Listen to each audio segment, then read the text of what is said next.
Hello student, RPS classes के YouTube channel पर आपका स्वागत है। आज हम लोग क्लास 12 के दूसरे पार्ट सॉल्यूशन यानी विलयन के बारे में अध्ययन करेंगे। कल पिछले वीडियो में हमने factors affecting the solubility of gas in liquid के बारे में पढ़ा था कि गैसों की विलयता द्रवों में को प्रभावित करने वाले कौन कौन से कारक हैं। तो हमने देखा था नेचर ऑफ गैस, गैस की प्रकृति, नेचर ऑफ सॉल्वेंट, विलायक की प्रकृति, इफेक्ट ऑफ टेम्परेचर यानी तापमान का प्रभाव, इफेक्ट ऑफ प्रेशर यानी दाब का प्रभाव। तो सबसे पहले nature of gas. Some gases easily dissolve in water while some gases not dissolve in water. मतलब कुछ गैसें ऐसी होती है जो आसानी से जल में घुलनशील होती है, जबकि कुछ गैसें ऐसी होती है जो जल में बहुत ही कम विलय होती हैं। Some gases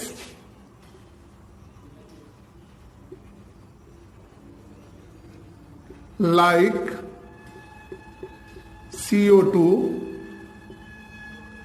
SO2, SO3 and NH3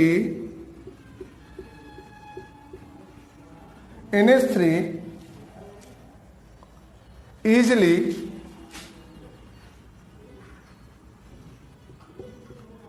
dissolve in water, while some gases like O2, H2, N2, Cl2 and H2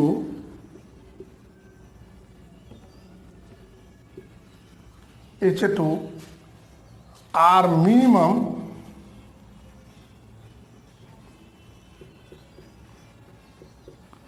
dissolve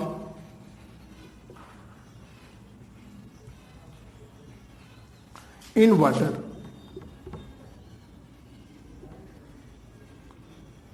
कुछ गैसें जो है जैसे कार्बन डाइऑक्साइड, आप देखते हैं ठंडे पेय पदार्थों में कार्बन डाइऑक्साइड, कुछ गैसें आसानी से जल में घुलनशील होती है, जैसे कार्बन डाइऑक्साइड, सल्फर ट्राइऑक्साइड और ammonia.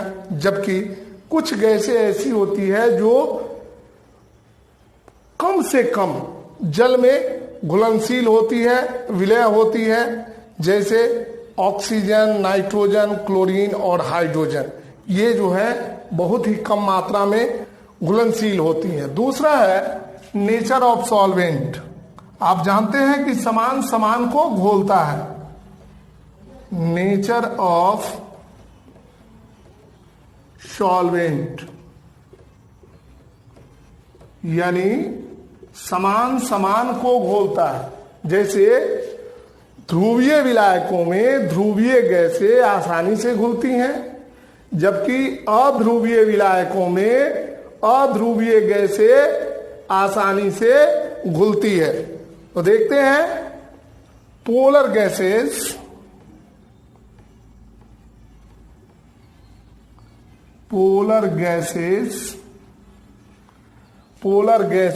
Are more soluble in polar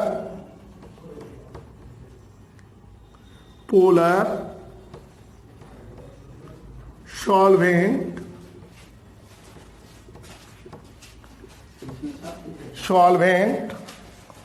polar solvent। Example, उदाहरण देखते हैं। मतलब ध्रुवीय गैसें ध्रुवीय विलायकों में आसानी से घुलती है, ठीक है। एग्जाम्पल में होगा HCl यानी हाइड्रोक्लोरिक एसिड, इसके बाद हो जाएगा HCl, while non-polar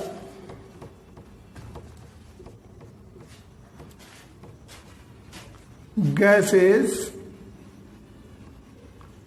are more dissolved या soluble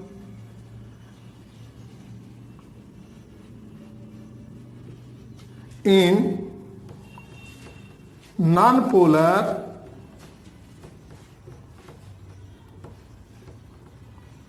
solvent। जैसे HCl जो है ये पानी में आसानी से घुल जाता है, जल में आसानी से घुलता है, जबकि बेंजीन यानी C6H6 जो है यह आसानी से किस में घुलेगा, यह आसानी से घुलता है क्लोरोफॉर्म में CHCl3 में।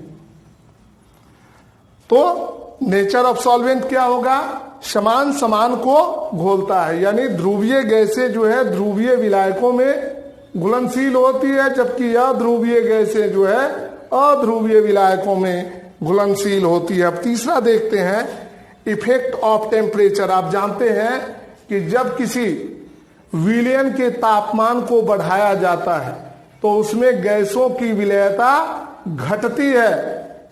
देखते हैं तीसरे number, effect of temperature. When the temperature of gaseous solution is increased, its solubility decrease। मतलब जब किसी गैसीय विलयन के तापमान को बढ़ाया जाता है तो उसकी विलयता घटती है। अब हम लोग देखते हैं इफेक्ट ऑफ प्रेशर। चौथा नंबर है effect of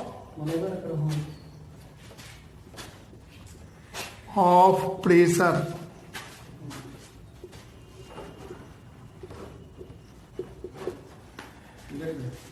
effect of pressure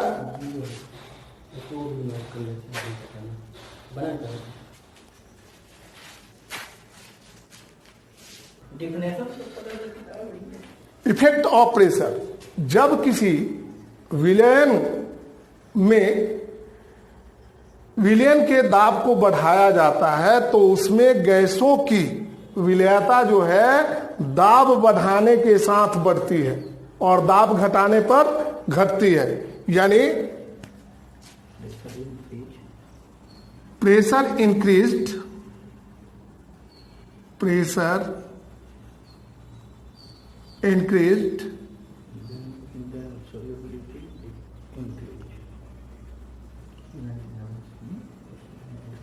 then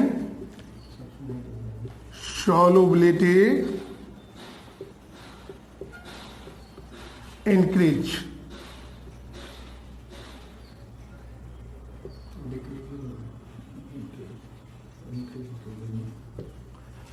जब हम दाब को बढ़ाएंगे तो ये जो है इसका घुलनशीलता जो है विलयता जो है वह बढ़ेगा।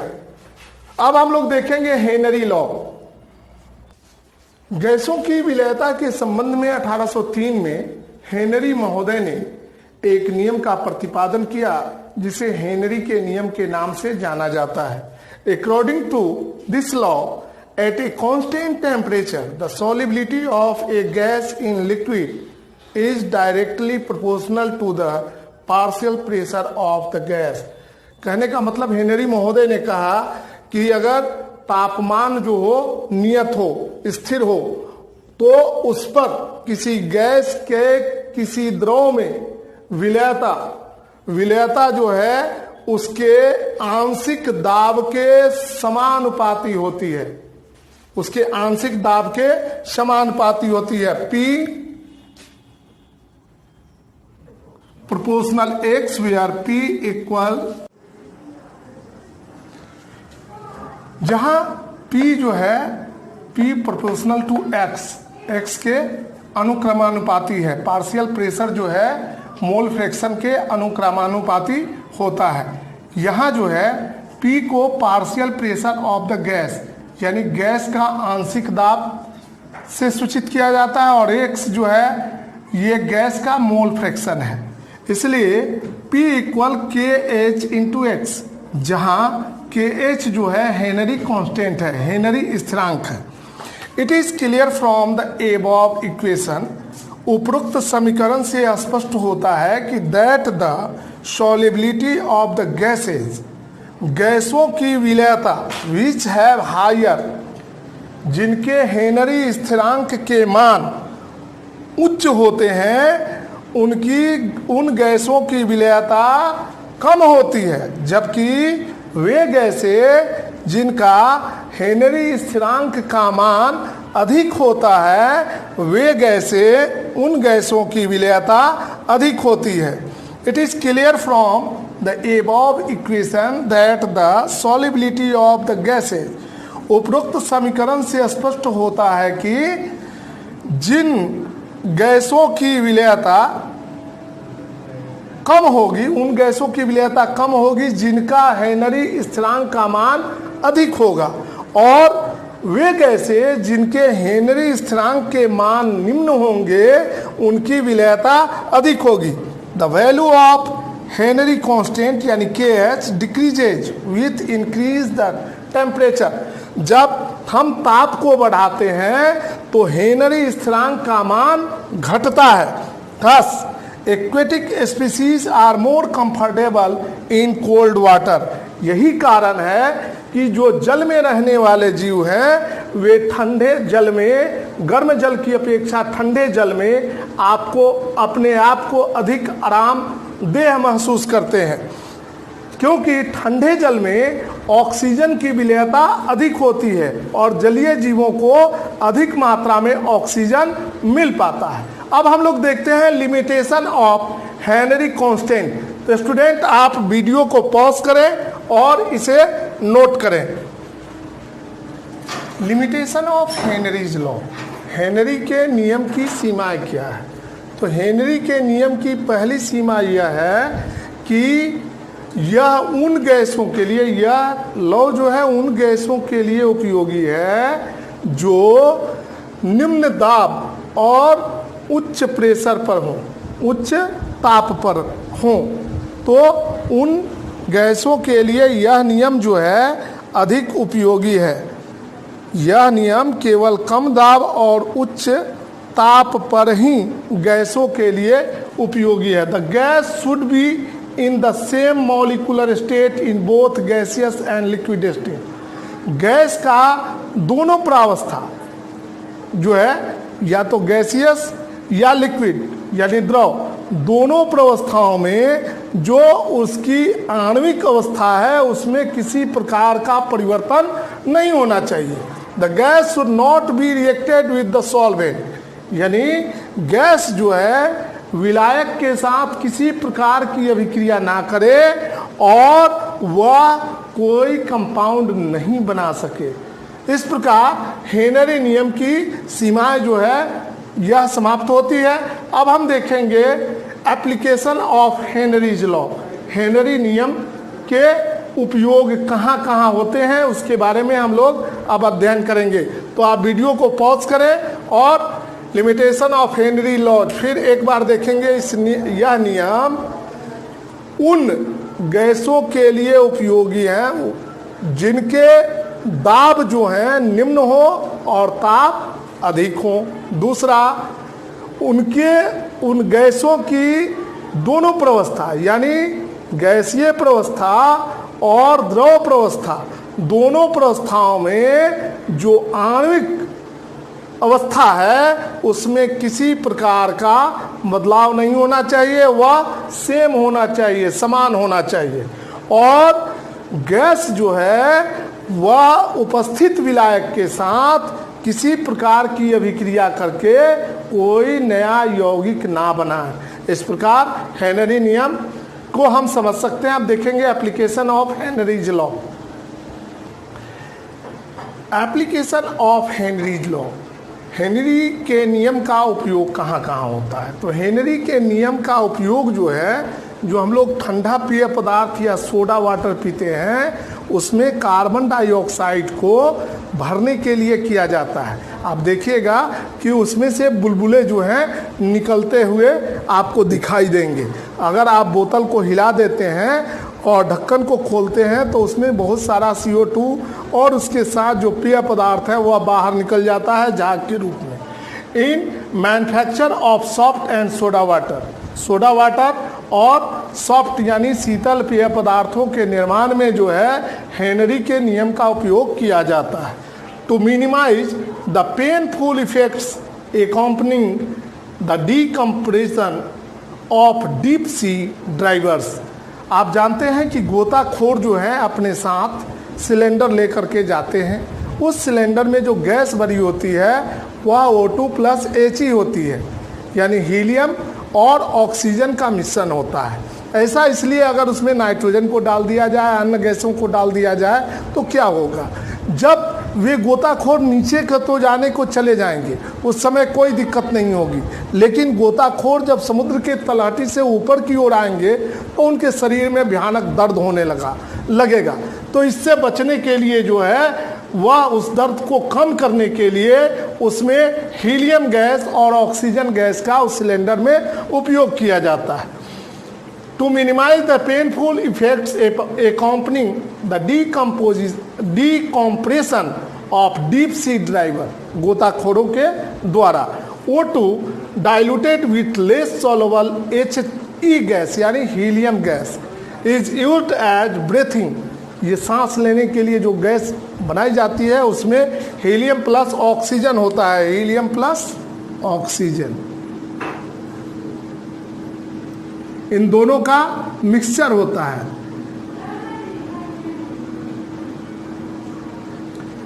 तीसरा है हाई एल्टीट्यूड, ऊंचाई वाले स्थानों पर यानी पर्वतों के ऊंचाई वाले स्थानों पर the partial pressure of O2, oxygen का जो आंशिक दाब होता है इज लेस दैन, वह बहुत ही निम्न होता है that at the ground level, जो भूमि की सतह है, जमीन पर मैदानी सतह, उसकी अपेक्षा ऊंचाई पर ऑक्सीजन का जो आंशिक दाब होता है वह बहुत कम होता है।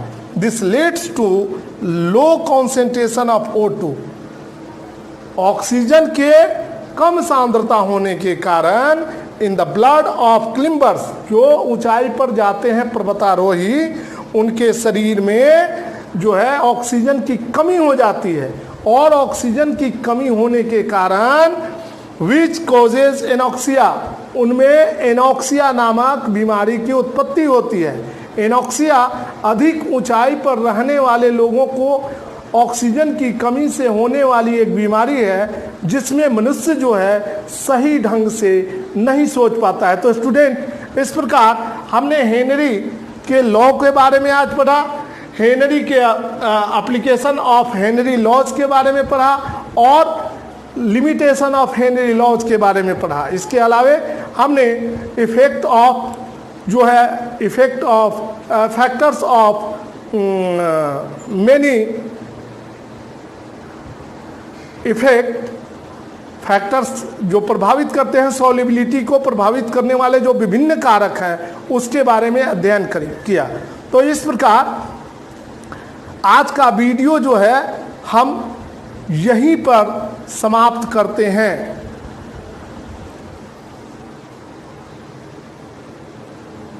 Leads to that ground level, this leads to low concentration of blood of climbers.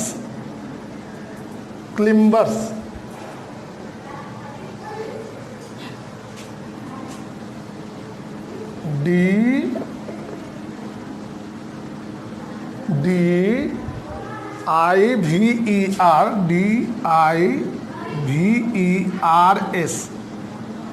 Diverse यानी गोताखोर। ठीक है, इस प्रकार हम यहाँ पर इसको हेनरी लॉ को समाप्त करते हैं। आपको अगर हमारा वीडियो अच्छा लगे तो आप इसे लाइक करें, शेयर करें, सब्सक्राइब करें और अगले वीडियो का इंतजार करें। तब तक के लिए धन्यवाद।